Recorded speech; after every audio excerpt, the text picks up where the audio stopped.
Sorry about that.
Hello there. I'm just trying to check and see who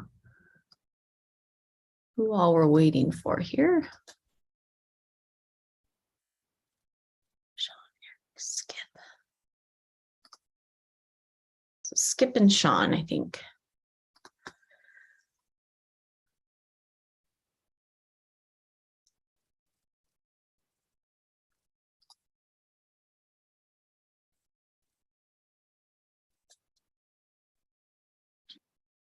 Okay. I made it. Yeah. I think I see everyone's faces. All right. Well, welcome. Our group of 5 of us are going to share some information, and I have a feeling that this 15 minutes is going to fly by. So I'm going to set my own, we sort of chunked it up to share different parts. I'm going to set my own timer so that I keep track of the time. And then Sean will jump in, and Juan and Skip will, and Eric will add in thoughts as we go, and do questions at the end as well. So are everyone okay if we just jump in? And Awesome. Kinsey, I just want to say that I added a link into the chat, and this is a working document that we put together that kind of goes through the initiatives that we're talking about, and there's hot links in each of those if you want to go a little bit deeper. So if you want to click on that, you should be able to access that. Awesome. Okay. So in our section around engagement and belonging, one of the first things you'll see listed is a subsection of our initiatives related specifically to student and family engagement. And it was really hard for us to tease all of these things out into different buckets because everything Sean is going to talk about is also student and family engagement. But we sort of pulled out the pieces that were a little more, student services, mental health specific, and versus, equity and inclusion related, which is always just artificial to some degree. So bear with us on that. But one of the first things you'll see in that category is our CEL work that we are doing with a group out of the University of Washington called the Center for Educational Leadership. They are really helping push us on our work around student voice and student belonging within our systems.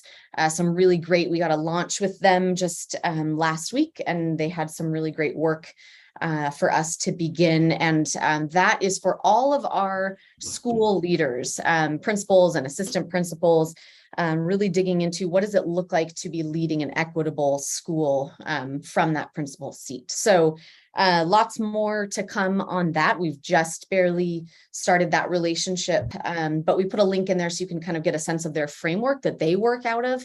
And Juan can speak much more to the experience. He went through a similar but different, and Skip as well,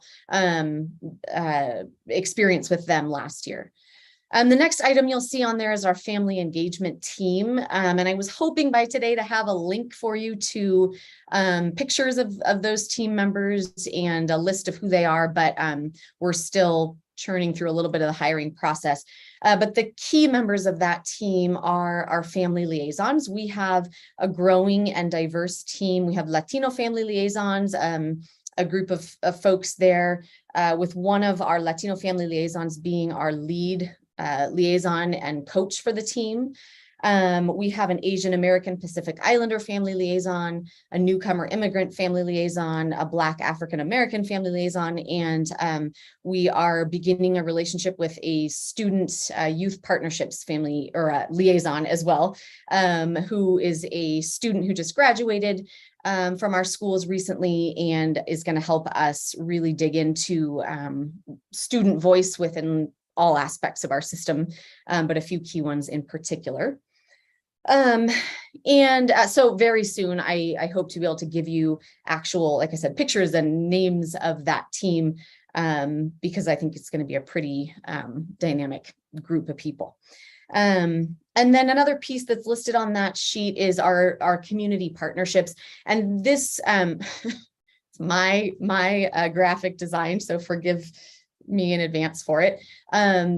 it is really just a way to capture, in particular, the partnerships that are either well established or some of them more emerging and developing around our groups that we are working with in the community that are, partners of ours in different ways. That term partnership is pretty broad in this context, but different either agencies, individuals, groups who are really helping us look at our policies and practices and improve them.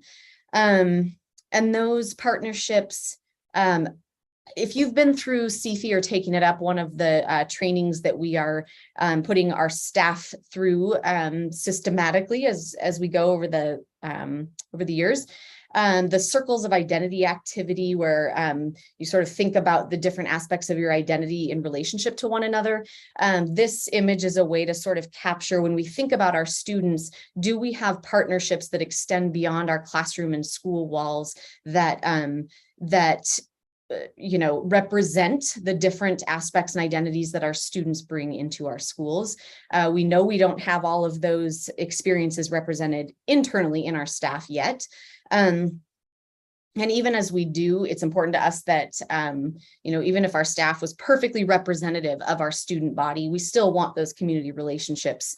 As a public school system, that's really important to us. So just a few examples there and I'm happy to talk more about any of those, and the rest of the team can speak to probably more than what's on that sheet. So those are just a few of our key efforts that we're really wanting to spend time and energy sustaining, digging into, continuing to deepen. And then the next section down there is our bias incident reporting. The link takes you to a document you've seen before, I think. It is our sort of timeline of how we've been developing this process since 2019-ish. We're reaching a pretty critical phase this fall. We've been developing the system and field testing different parts of it, and we are now we're at the stage of releasing the tool itself to students, families, community members. And we've been building a lot of infrastructure behind that so that we feel confident that we can respond, appropriately, restoratively, and swiftly when those incidents are reported to us. So that's just another one that we know is going to require a lot of time and energy of us, especially this fall as we launch this next phase, and that we really owe our community as far as seeing a shift here with our culture. So I think that I'll stop there and let Sean jump in for the next part. Hi, thanks. And I went ahead and actually just pasted directly into the chat several times. So we're not really doing that many things. It just repeats over and over again because I got a little carried away, but so you can follow along. So I'll talk a little bit more about initiatives around student wellness, mental health, and inclusion. And what I'm hoping is that as I go through these, you're recognizing that these are initiatives that we're continuing to carry through for several years, and so it's really a maturation of these. So the first one is our Healthy Schools project, and I wanted to talk about this one first because every other initiative and project I'm going to talk about has a relationship to this. This is really sort of some foundational work that we're doing. And as a reminder, this is our partnership with Deschutes County Health.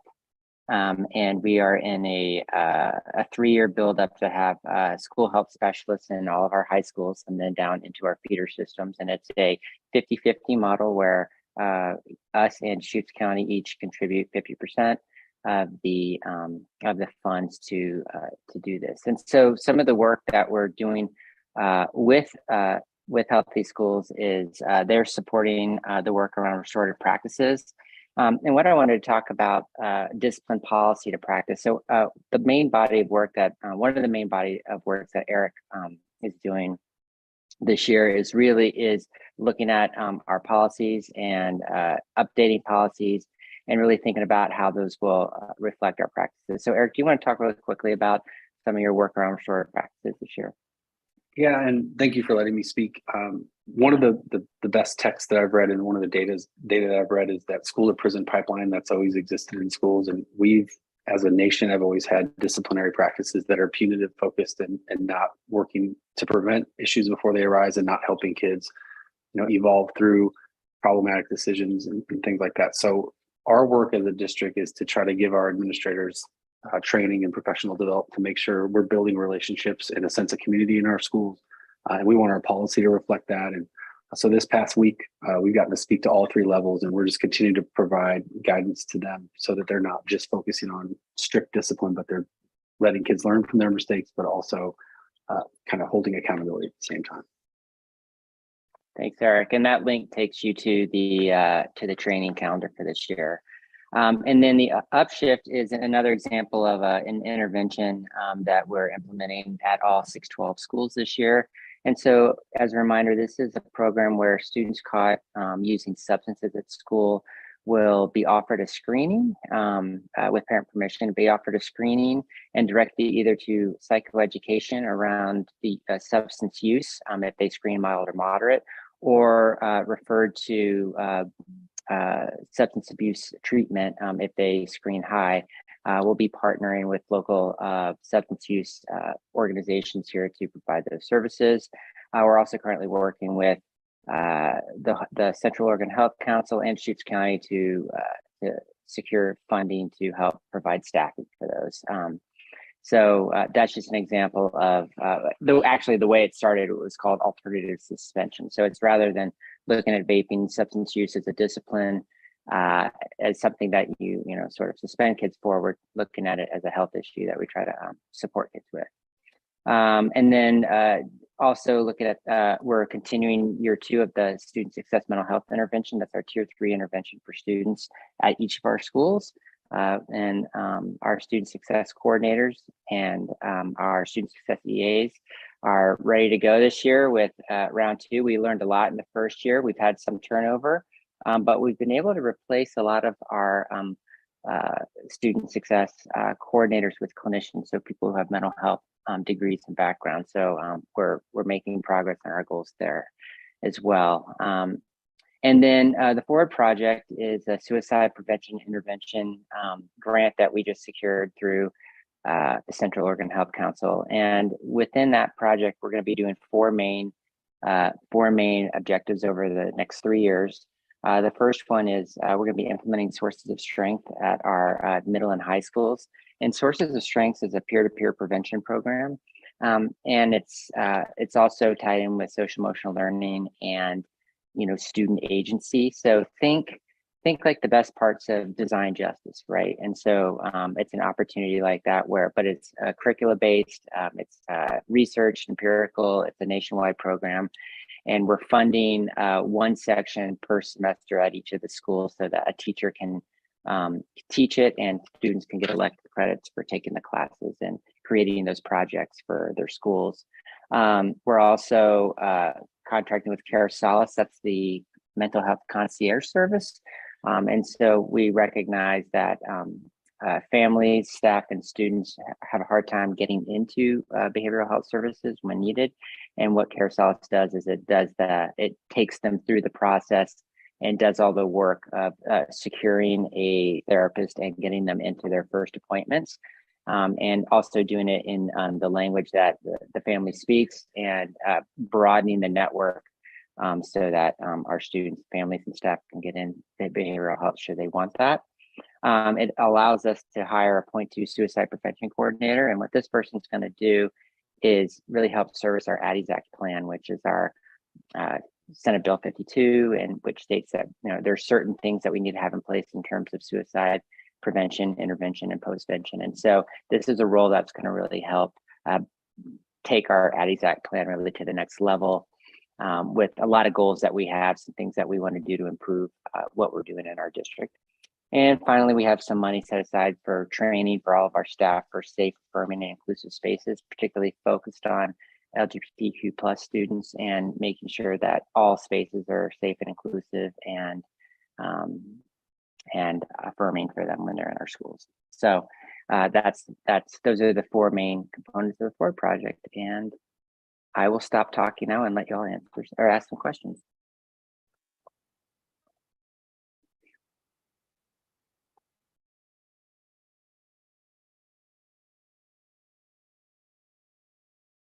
So you know, Kinsey, sorry, I took lots of notes, so now I have to make sure that what I wrote was maybe accurate.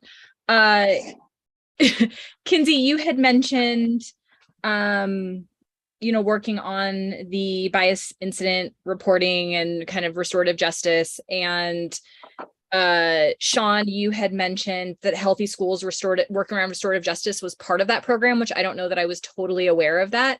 So how do you feel like these two systems connect and interface?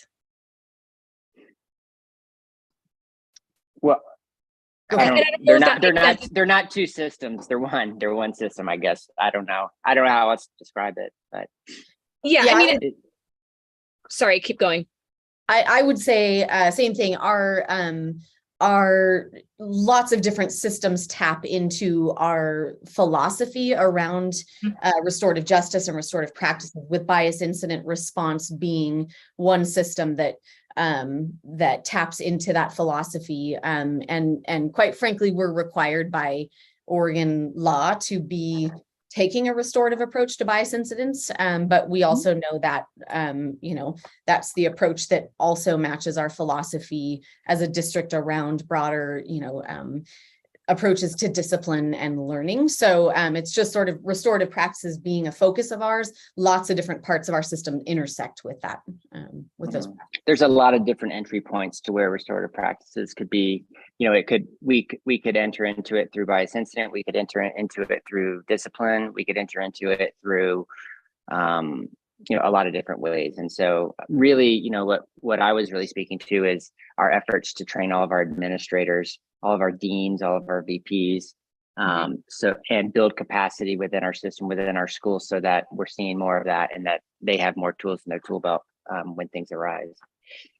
Do we have any system in place for, and I feel like what I'm asking is almost punitive, which is the opposite of restorative practice. So I don't mean it to come across that way, but I hear from families over and over again that sometimes there's a certain administrator who might not be as good with restorative practices. Do we have systems in place to track if we're hearing at a school more and more incidences with like a particular leader not responding in the way that we want them to culturally, so we can give that leader additional support? I don't know if we have any formal systems in place. We get lots of feedback from our constituents all the time, and so we address things directly that way. Eric is very involved in a lot of incidents that occur. Anytime there's even a question of suspension, Eric's involved. And so as a district, we're very aware of what's going on in terms of discipline. And so Eric, in his role, will guide our principals and help support. And we've also, you know, we didn't talk about it here, but we work closely with the RJE group and have a MOU with them. And each of our schools has a representative from the RJE group that is available to come in and support on these conversations as well. And so Eric's very involved with them too. So through that whole system, again, what we're trying to do is really build capacity. You know, we're not all there yet. Not all of our administrators have actually been trained yet. So I think first steps are to make sure that everyone has the prerequisite knowledge and understanding, and that we have policies in place that support the practice. So that's the other side of it, is the changing of our policies so that it informs practice and allows for more restorative practices in our schools. Great. I had just one other very quick question for you, Kinsey. When you were talking about the family liaisons, two groups that I did not hear you mention were LGBTQI families and families with experiencing disabilities. Were those groups that you're trying to get? Just comment on that. Yeah, that's a great question. So the Latino Family Liaisons come out of our ELL Title III funding because of the relationship to language and culture. And then similarly with our Asian American Pacific Islander and our newcomer immigrant, and even our Black African American Family Liaison, the funding for that is supported from our multilingual department staffing, just because of those, you know, cultural and linguistic connections. Certainly we need more liaison and representation of different groups. But one of the ways that we're trying to do, for example, the LGBTQ representation is through really beefing up supports for our GSA advisors who work directly with students. And so rather than adding a liaison position specifically, our youth partnerships liaison is really going to be working with the advisors of GSAs to help who may or may not be members of the LGBTQ community themselves. But this youth partnerships person will be helping the advisors to sort of beef up their skills and help students amplify student voices as far as their own leadership. So I think some of those we have not identified as a particular person, but embedded into a couple key roles through club advisors, and in particular that youth partnerships liaison. We also have some employee resource groups that are launching, and one of our employee resource groups is for LGBTQ identified staff and or allies. And so the co-facilitator of that group will be a member of the LGBTQ community as well. So we have some leadership developing, but not a liaison position specifically at this point. And similar, we have an employee resource group developing for staff with who are neurodivergent or disabled, and so that that person will also, the co-facilitator of that group will identify and have that lived experience, so they can be sort of a lead point person liaison by nature of that role. Those are compensated positions too. So yeah.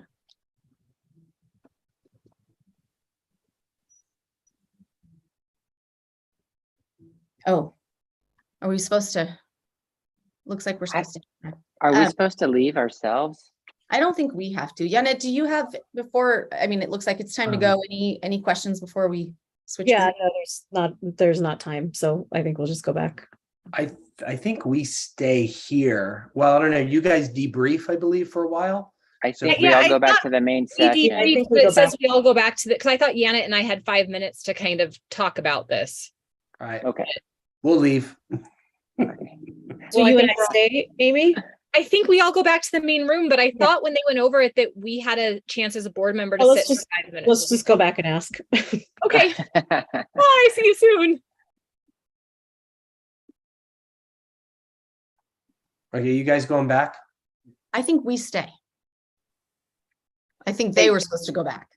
I'm sorry, but you're the facilitator. You should know this. I showed up and texted Sean, how are we doing this? I think we can stay. I think Melissa just wanted the board members to go back. Well, we'll find out. Oh man.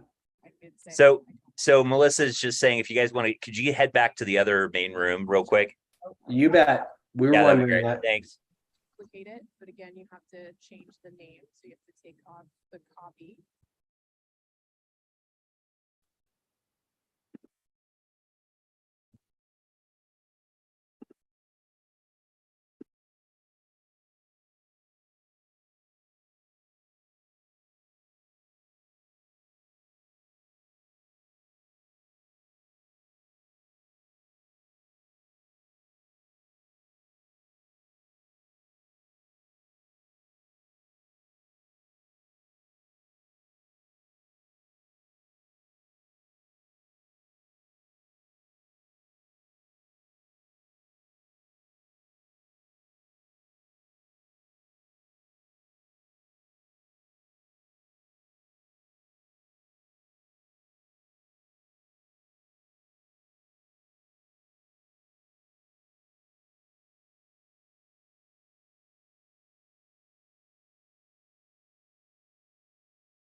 Hello. Hi, Shamiko.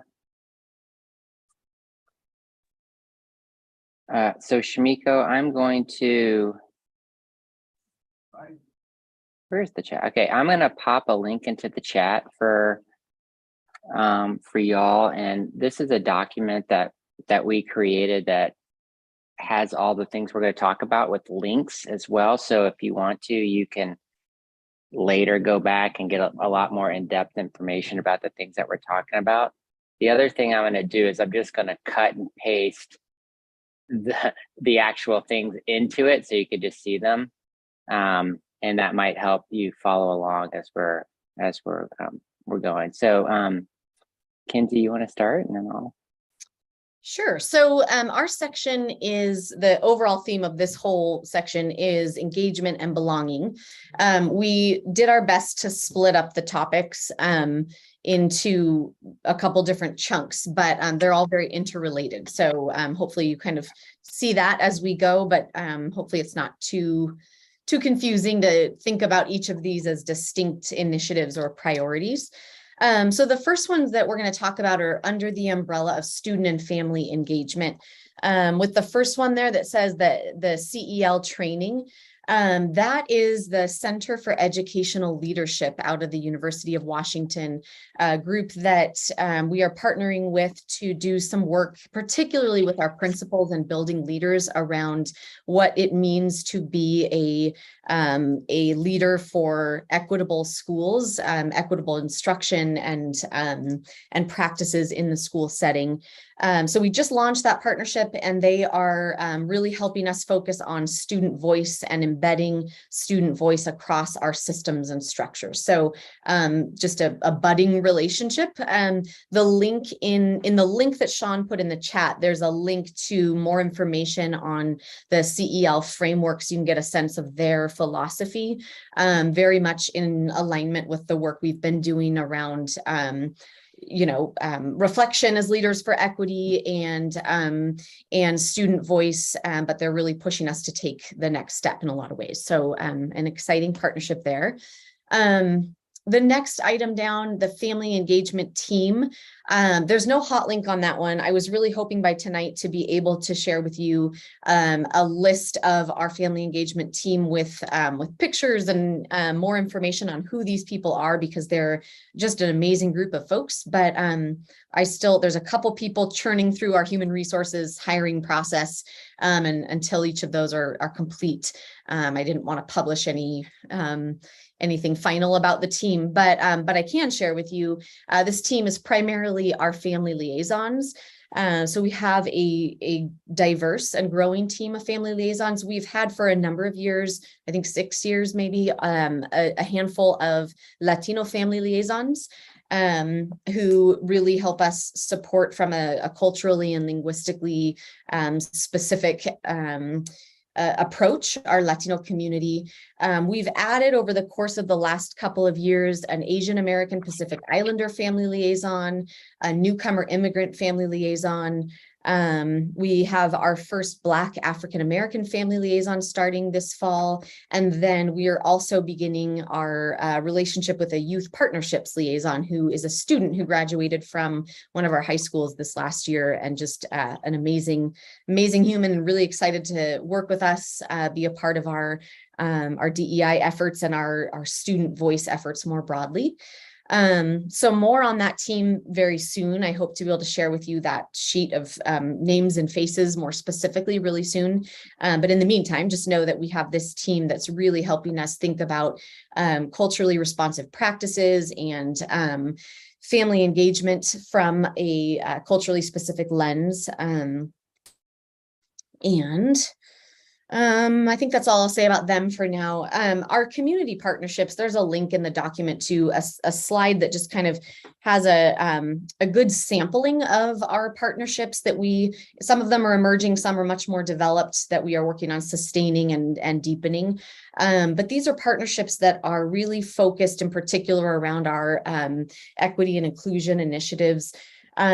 thinking about how we make sure that around our students and staff, that we surround them and ourselves as an organization with partnerships that bring in diverse perspectives and help us build more inclusive experiences for students and families.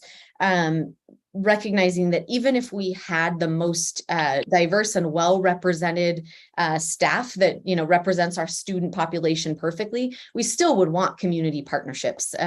Public education is for and of the community, and so these partnerships are sort of a means and an end in and of themselves. So lots of work to do on those, but that's one that we are really hoping to prioritize and put some time and energy into this year, in addition to what we've developed so far and where we know we need to continue working. And that's also not a full list of all of our partnerships and different folks that we have around us partnering, just a sampling, like I said. So let's see, then the next item down that is sort of stands on its own is the bias incident reporting. I think in the document that Sean linked, the link that you have there for the bias incident reporting is a document that you've seen before. It's sort of our timeline of how we've been developing the infrastructure since 2019 for reporting and responding to incidents of bias and discrimination. So that document, it'll take you since 2019, the efforts we've been making, but towards the end of the document, you can see more our current and next steps. This September is a really critical next step as far as releasing the tool that we've been developing and field testing directly to students and families and the whole community, so that anyone can make a report about a bias incident as easily as possible. All I'll say about that is that we've, it's been, there's been a lot going on behind the scenes to get us to this point, and we are really invested in making sure that this next phase, feels supportive and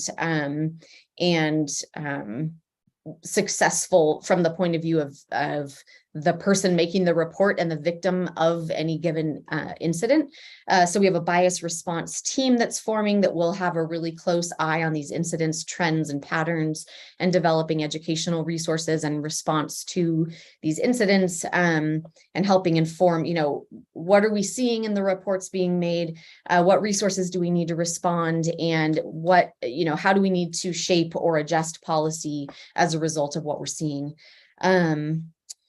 And I'm sure we'll share more on that later this year, but that's on the list because it is a high priority for us as far as it feels a little more on the responsive end than the preventive end, but a really important piece of work for us this year as a team.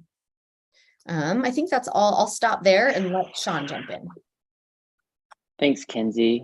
So I'm going to talk a little bit about the mental health and wellness, and also some inclusion aspects of this board goal. And so I'm hoping that when I talk, these sound familiar to you, because really a lot of this is a continuation of the work that we've been doing. So the Healthy Schools Project is a major initiative that we're going to continue to do for a while. And if you recall, Amy Schneider from Deschutes County Public Health, this is a partnership so to get public health services directly to our schools. And we are a 50-50 partner with Deschutes County. So we pay for half, they pay for the other half. We have public health specialists in our high schools, and they also support feeder schools coming up. And so some of the things I'm going to be talking about further down in this, they are projects that are part of or with support from our friends at Healthy Schools. Eric, a large part of Eric Powell's work is really around looking at discipline policy to practice, and how that plays out for our students. And a lot of that is rooted in restorative practices. So Eric, why don't you talk a little bit about some of the work you're doing this year? Yeah, thank you for having me. And as a district, when we talk about restorative practices, we really want schools to focus on building relationships with our students and families, and building a sense of community in our schools. We all know through research and even looking at our own internal research that schools and discipline, administrators, when they focus on consequences alone, that not only hurts all students, but it really hurts our historically underserved populations and our students with disabilities. So that's been a huge bit of work for us recently, just to make sure those mindsets start to change and we start to provide documents, training, and resource to make sure administrators are doing preventative work and then responding appropriately, and not just relying on a punitive consequence and moving on, because that's really problematic. And so we're going K-12 to make sure these trainings are available for our administrators. We're providing resources with them. And I went this past week and talked to all levels and all administrators. And I go to their building when they're struggling with issues, and I can jump in and help with parents and help with students in situations as well. And Sean may talk about this a little bit too, but when we think about students using substances or bringing substances in our school, definitely scary and problematic, but we also want to be thoughtful of getting to the root cause of maybe an addiction or students when they're struggling with that as well. So this year from 6 through 12, we have an upshift intervention that's going to be required 6 through 12, so that we are offering help and support for students to get it's module of kind of like intervention versus just go stay home for 3 days and probably continue that problematic behavior. We want all schools to be giving these kids help. They might be referred to a treatment provider if they're at a higher level of addiction and things like that. So just changing our practice and our policy at the same time, and I'm just happy to be a part of this team. Yeah, thanks, Eric. And a little bit more about that, the Upshift program is this is in partnership with Healthy Schools, and it's an intervention for students that have been caught using substances in schools or vaping. And rather than just treating it through a discipline lens, we're going to look at it through a public health lens, offer them psychoeducation for mild to moderate risk, and then offer substance abuse treatment for students that are screening out to high risk. And so we have partnerships set up in order to do that. So we piloted it a little bit last year, really excited to scale it up this year. And then also we're going into year 2 of our student success mental health initiative. So as you recall, all of our schools have student success coordinators or clinicians. Our middle and elementary schools also have student success EAs. And so that tier 3 mental health intervention will still be in place, really excited to have that first year under our belt. We've done quite a bit of hiring, and Jennifer Houth, our director of social, emotional, mental wellness, has done a really great job of filling those roles with clinicians, so people that have degrees in mental health.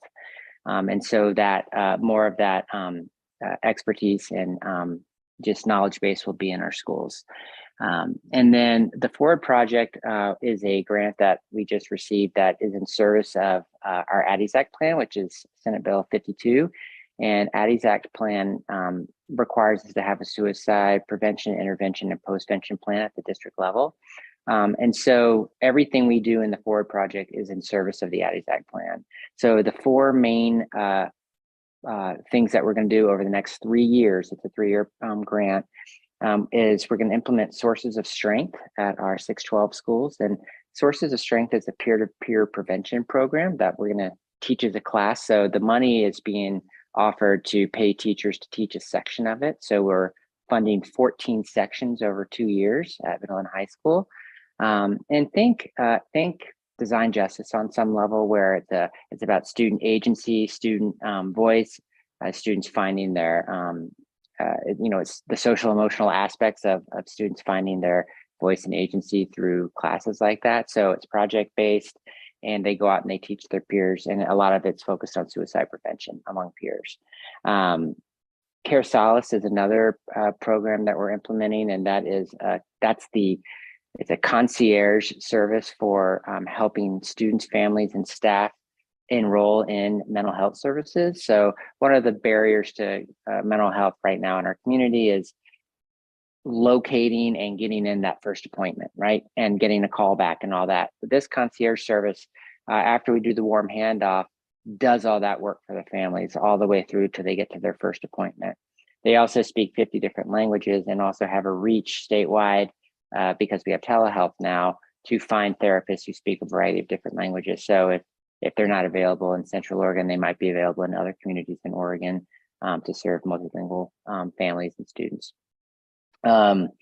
suicide, then we're also hiring a .2 suicide prevention coordinator. So we recognize that we need someone to specialize in some of the programs and work around the Addie's Act plan. So we're hiring someone. It's only .2, it's 8 hours a week, but they'll be able to help move that work forward, and all in service of our Addie's Act plan, because there's lots of things we'd like to do to bolster that and improve some of our services around that. And then finally, we have some money set aside for training for safe and affirming and inclusive spaces focused on LGBTQ students.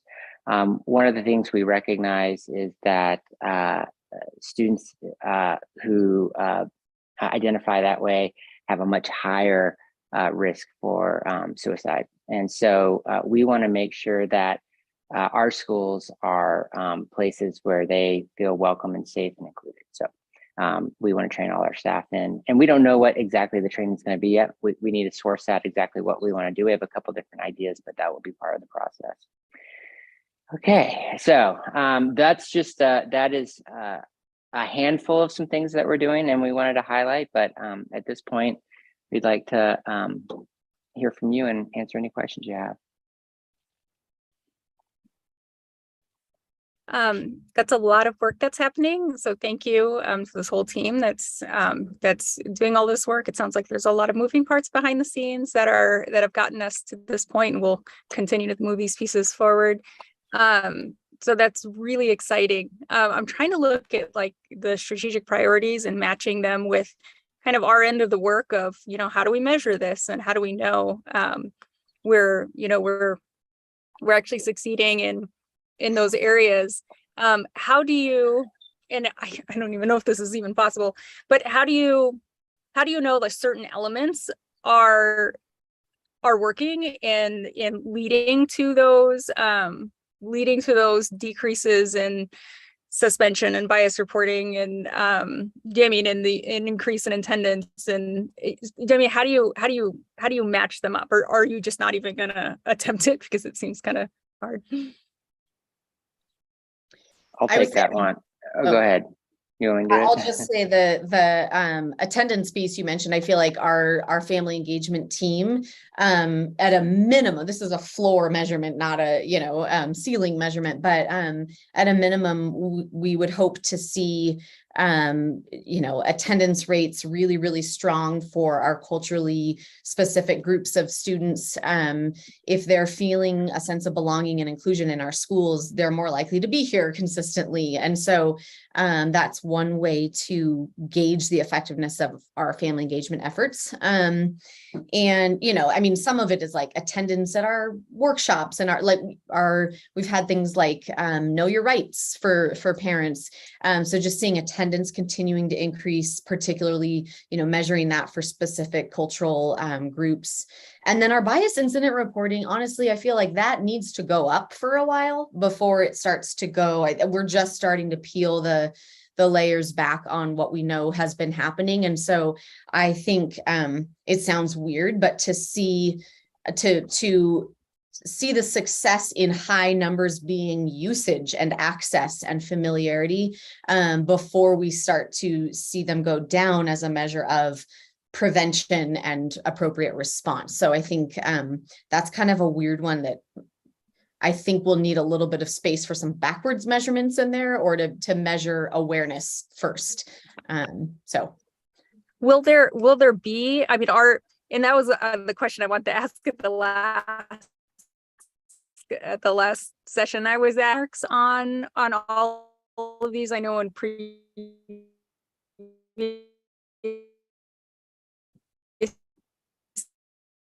Shmiko, you are breaking up. Their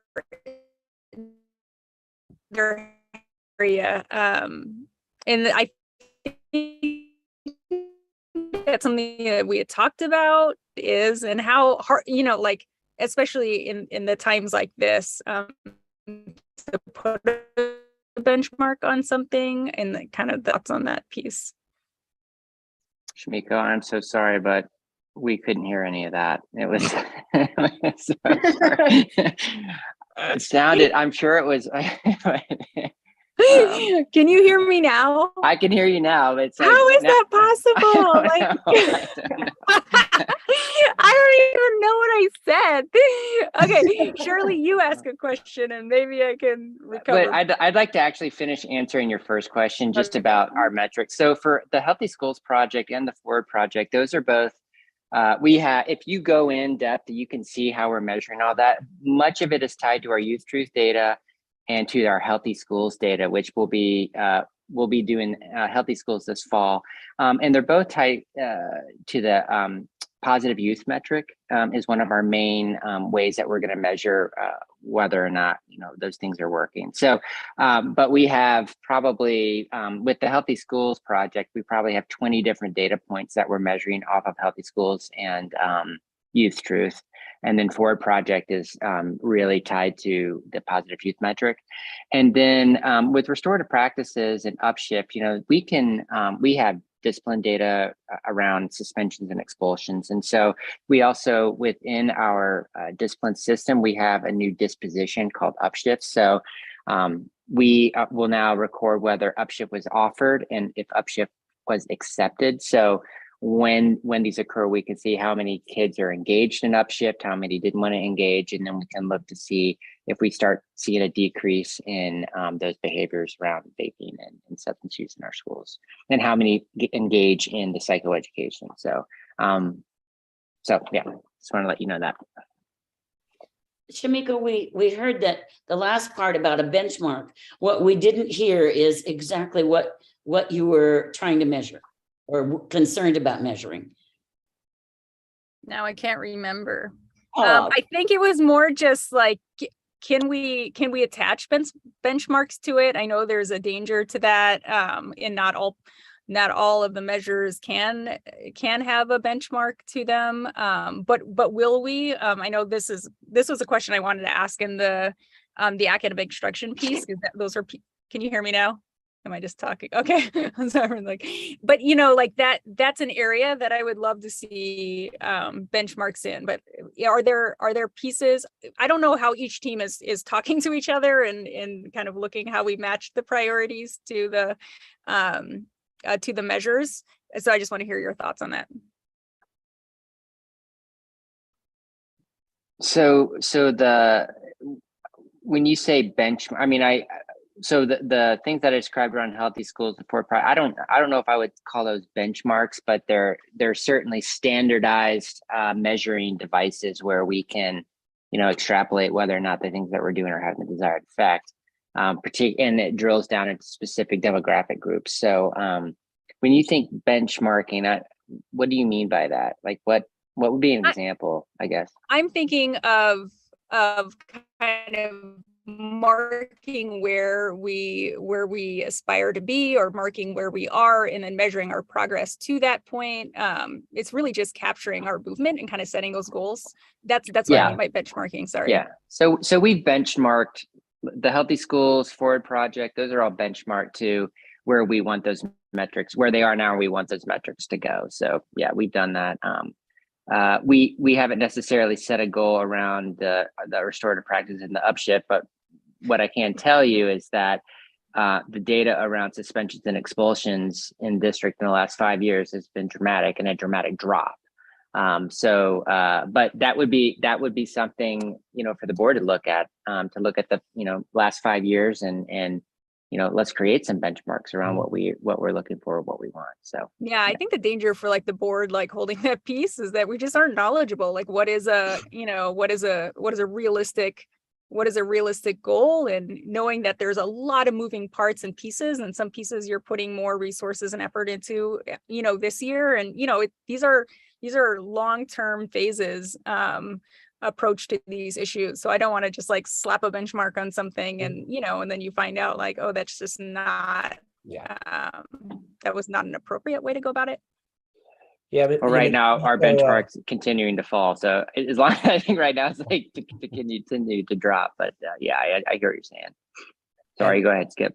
Well, I was going to say on some of the things that are so new, like our bias incident reporting, as soon as you start asking and giving people a vehicle to report it, all of a sudden, you've got all these reports. You're like, oh my gosh, everything's falling apart. Well, it was always there. We just didn't have the vehicle to collect it. So there's going to be some time where we have to, collect things over time. But like discipline data, we've had years and years and years, so we can see that. So I think, from a board member standpoint, is just getting the information and looking at it over time and looking for some trends, and then asking those questions of what you're doing. Is it working? And that just, being the question people about what we're doing to improve.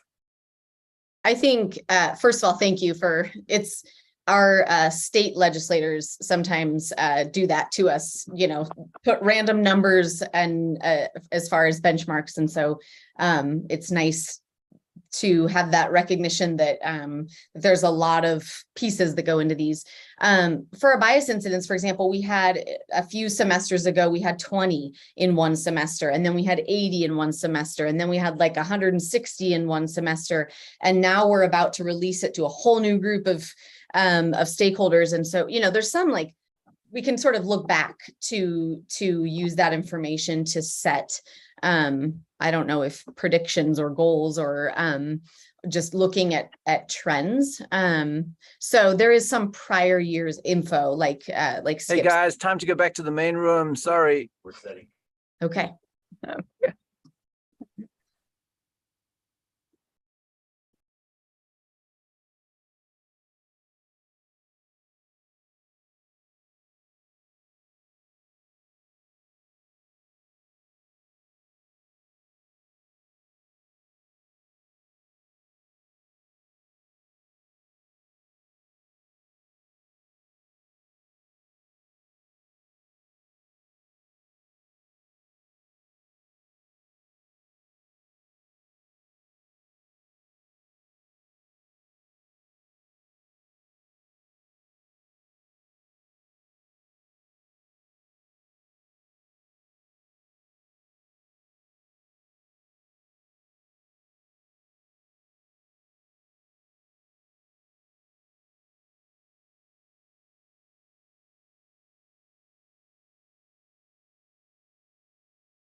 I'm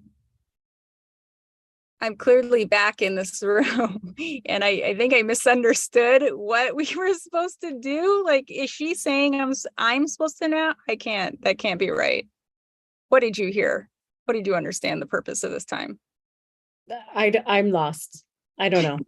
I think here's what I think I thought I heard, that now you two talk about what you heard about this in this session, in each of your sessions, and come to an agreement with what do you want the rest of the board of directors to know, what was sort of the key learnings from this subtopic.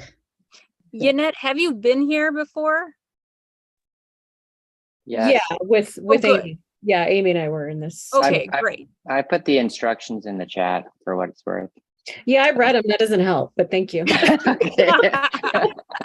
We're gonna spend 25 minutes trying to understand what we're doing. Oh, great. Okay, so I think it's just Shamiko, you and I Yeah. discuss this, and then we have the experts here to ask follow-up questions on, and then we kind of take away a little summary for the rest of the group. Okay. I think that's what Kinsey just said, and I just repeated it. So yeah. Okay, that sounds great. I'm trying to look at that document that that Sean had sent us that talks about the key supporting actions for each of the goals, and I'm trying to match them to. There's just too many documents. The document that actually has how they're gonna measure and report on those specific actions or on those goals based on those actions. I'm just trying to align them. I wish we had a document that combined them all. Isn't that what this document is supposed to do? Well, no, there's two different documents. There's one with the measures and there's one with the actions. I need them in the same document. Sean, the one that you put in the chat is the actions. Those are the actions, but so where are the measures? I'm sorry. Okay, yeah. So the measures are in a draft document that Melissa sent. Gosh, maybe it was earlier today or yesterday. Oh, okay. But basically, the measures are. This is how we'll know. I mean, like, this is what we're measuring to know we're getting there. And then Sean and his team are presenting on this is what we're going to do to actually get there. And then what our job is to measure it and to say, yes, okay. And then in the document that I shared, there are links that go way more in depth into those projects. And within those, there are all the metrics that we're using to specifically measure those initiatives. So if and when y'all are looking to create metrics that you need, for Steve's evaluation or whatever, those are available for you to look at. So you can see how we're measuring our projects. Then you can use those as well. So that's great. We're gonna need a much bigger chart is really what I've decided. And I think for what it's worth, I think Melissa, Marcus, and Carrie didn't come to this session. Oh, okay. So I think, will rely on you to tell them everything we just covered in a nutshell. All right, Shamiko, this is all you. No, I'm really bad at synthesizing. This I can't see as so it is. Much. Too many documents. I'm old. I hate technology. I'm just gonna pour my heart out to you guys so you feel sorry for me. I know. I was trying to. I mean, clearly there's a ton of work happening around student and family engagement. There's that training piece. Can you guys summarize again the CEL? I know you posted that link in, but I just don't have time to go through that site. Just give me a brief summary again. They're a group out of Washington, I think University of Washington, who's helping us. They're really pushing us to think about what it means to be leaders for equitable experiences and instruction in our schools. So this first session we just had with them was really, they were pushing us on student voice and how we are embedding student voice into all our systems. So they're a group of consultants who are partnering with us throughout this year. They're going to come do walkthroughs in buildings, and the link is just to their giant framework. I almost wouldn't recommend you open it. It's huge. Okay. So I mainly would also, keep going. Go ahead. I would also say that to in service of student voice, they also are really pushing us, and I think will help train us on gathering and interpreting qualitative data versus quantitative data. So I do sense there's a little bit of a institute on qualitative data, and their words are street data. They say street data, map data, and satellite data. But what I'm sensing is I'm gonna understand really how to interpret qualitative data in a way that I didn't know how to before. Around student voice in particular in that work that you're doing, or just or across? through use of eliciting through Okay. student voice. So asking whatever we want to know, we sort of engage in that. Okay.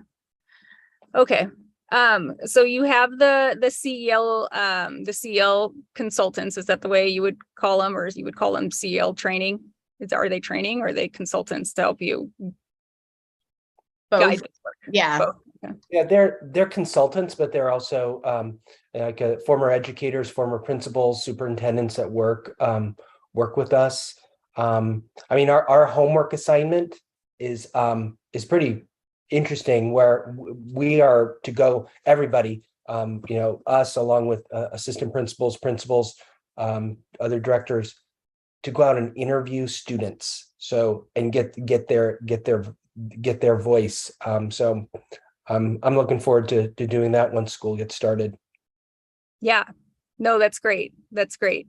And then I think the other piece that the board members that weren't a part of this should definitely, I mean, they should hear about every single one of these pieces, but the growing of the family engagement team, and the family liaisons that are being hired across different community groups. So like, I think I just heard like there's a Black community liaison that's coming on this fall. Is that true? And I think you've had the API family liaison in place.